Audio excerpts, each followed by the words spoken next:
Кога кустосот не може да отиде во музеј, музеот ќе дојде кај кустосот. Ова е животната приказна на Драган Величковски од Крива Паланка. Како дипломиран етнолог не знаел што да прави во град што нема установа за таков кадар. Одговорот го нашол далеко од Паланка, далеко и од Скопје, во малото место Самоков, на семинар со професор од Словенија. Кога ме праша од каде си, му кажав од таму, па има ли музеј таму во Крива Паланка? Ја му кажав нема. Па еве ти работа да основаш музеј да си добиеш вработување на некој начин. Музеот во Крива Паланка е еден од само двата градски музеи во целата земја, кои не се основани од државата, туку од локалната самоуправа. И покрај многуте предизвици, работи успешно повеќе од една деценија.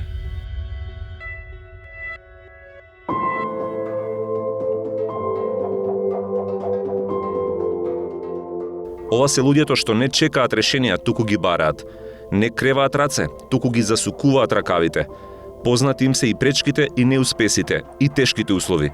Се борат со бирократски лавиринти, недоречени закони, партиски притисоци, приватни интереси. И не се откажуваат. Тие се носители на промени.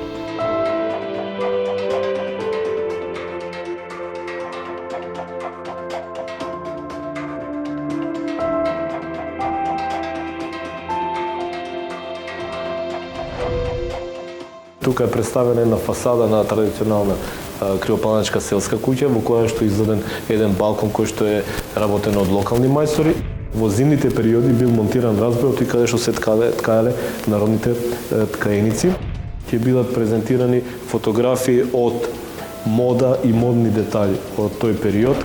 Прекинувач или за светлото кој што долго време го баравме, можда една година и по потрошивме на време за да успееме да најдеме ваков прекинувач кој што го сликува таа индустриализација во 50-60 години, електрификацијата на градот Крива Паланка.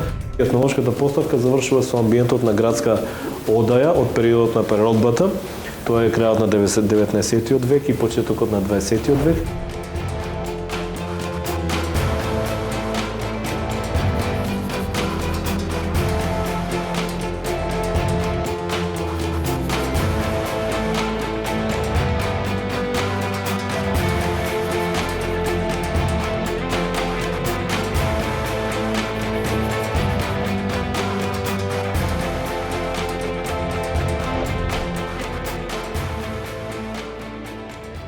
Израсна во градот Крива Паланка и тогаш се раснеше повеќе со повозрастните, односно се раснеше со баби и дедовци, и во тие градски куќи јас на некој начин го мирисав сето тоа што значи дух и традиција на градот, и бидејќи во мојата генерација тоа веќе изумираше на некој начин, сакав да го представам на идните генерации на моите деца и на нашите внуци. И поголем дел од градската поставка која што е тука представена, впрочем е една реплика на тој градски живот кој што јас сум го видел со моите детски очи. Сите тие детали и финеси кои што ги гледате тука, од варосувањето на просториите до деталите на мебел, до деталите на мусандрите и на другите мебелни форми од градскиот живот. Основањето локален музеј е сложен процес. Прво треба да се убедат градоначалникот и советот да ја поддржат иницијативата и да донесат одлука. Потоа да се најде зграда која ќе има изложбен простор, депоа и други услови. Следно, да се направи збирка од експонати која што ќе биде одобрена и валоризирана од Министерството. Треба да се најдат и стручни лица што ќе можат да одговорат на задачите. И секако, требаат пари за се што е нацртано да стане реалност.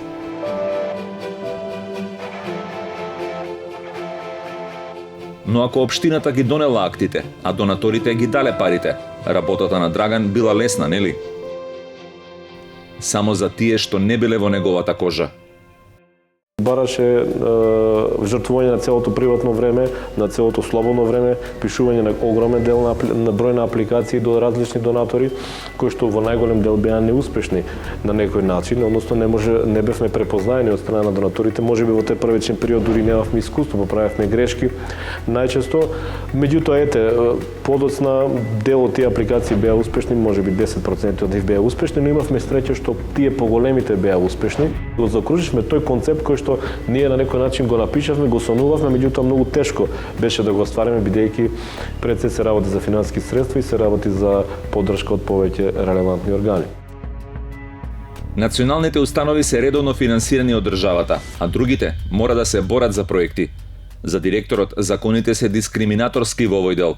Сепак тие полека успеваат да привлечат и домашно финансирање.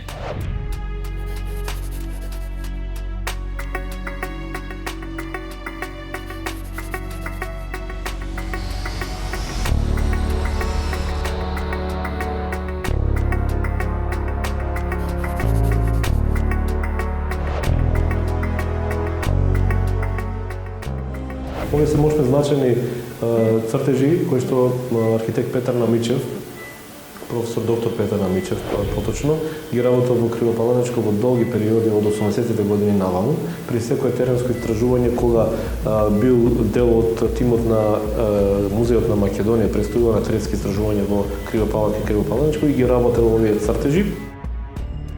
Да се биде директор на музеот во Крива Паланка не значи само да се седи на фотелјата во канцеларијата и да се кројат политики.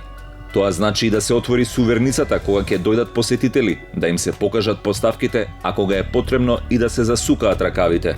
Ние сме, или јас сум човек кој што сакам да бидам детално вклучен во тие изведбени работи, особено кога се монтираат поставките, така што заедно со моите соработници, а јас како лидер учествувам во поставувањето на сите овие детали кои што ги гледате тука, особено во тој градежен, монтерски и презентационен дел. Значи сите овие фотографии, телевизори, одредени амбиенти се поставени со наши раце. И не се срамиме од работа, секој пат работиме максимално до крај во рамките на своите сили. И токму затоа ова така и сите поставки и целиот музеј изгледа концепцијски добар, но и детално добро разработен и презентиран, токму затоа што ние се ангажираме лично.